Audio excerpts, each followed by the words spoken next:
behalf of Melania, myself, and our entire family, I want to thank you all for being here tonight. It's a very special occasion at a very special place. You and all of those watching are the heart and soul of this incredible movement and the greatest country in the history of the world. It's very simple.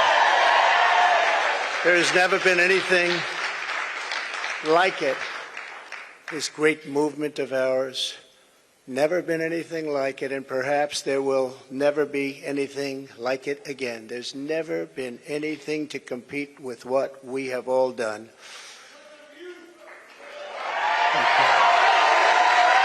Ladies and gentlemen, distinguished guests, and my fellow citizens, America's comeback starts right now.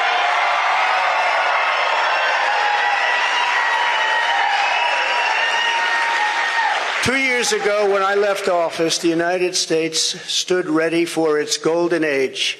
Our nation was at the pinnacle of power, prosperity, and prestige, towering above all rivals, vanquishing all enemies, and striding into the future, confident and so strong. In 4 short years, everybody was doing great. Men, women, African Americans, Asian Americans, Hispanic Americans, everybody was thriving like never before.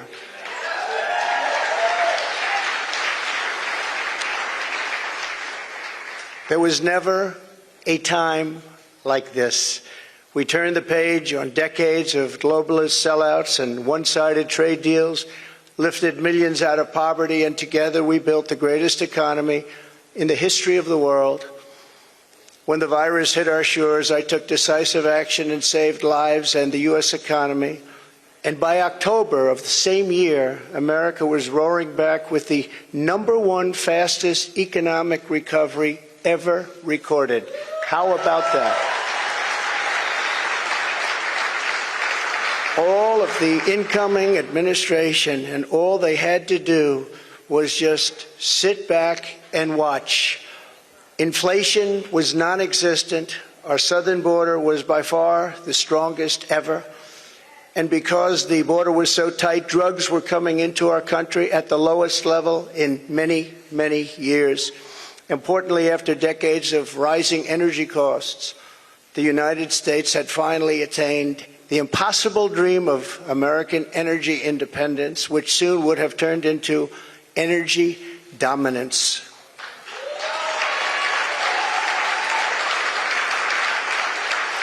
For the first time in memory, China was reeling and back on its heels. You've never seen that before, because the United States was outdoing them on every single front, and China was paying billions and billions of dollars in taxes and tariffs.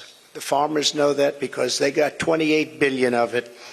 No president had ever sought or received $1 for our country from China until I came along, and we were getting hundreds of billions of dollars.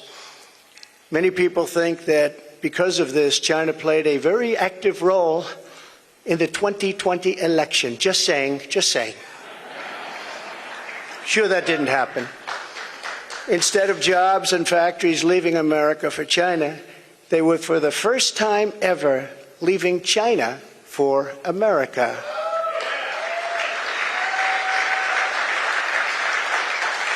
Businesses were pouring back because of our historic tax and regulation cuts, the biggest in both categories in history, bigger even than what Ronald Reagan was able to produce, and he produced a lot.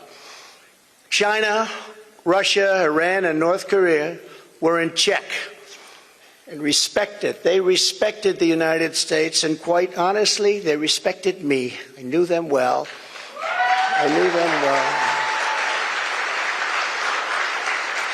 The vicious ISIS caliphate, which no president was able to conquer, was decimated by me and our great warriors in less than 3 weeks, and al-Baghdadi, its founder, was hunted down and killed. North Korea had not launched a single long-range missile since my summit with Chairman Kim Jong-un nearly 3 years before. We developed a relationship, and that's a good thing, not a bad thing.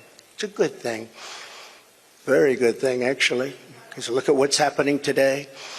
My opponents made me out to be a warmonger and just a terrible person who would immediately go into war.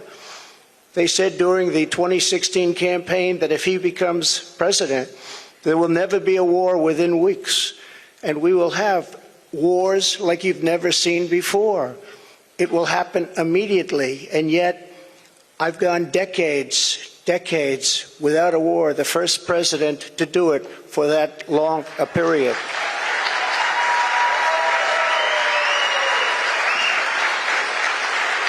The world was at peace, America was prospering, and our country was on track for an amazing future because I made big promises to the American people, and unlike other presidents, I kept my promises. I kept them.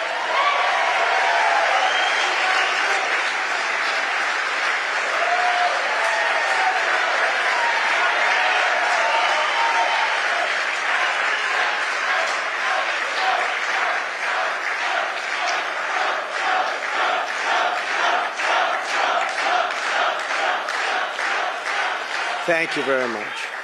Under our leadership, we were a great and glorious nation, something you haven't heard for quite a long period of time. We were a strong nation, and importantly, we were a free nation.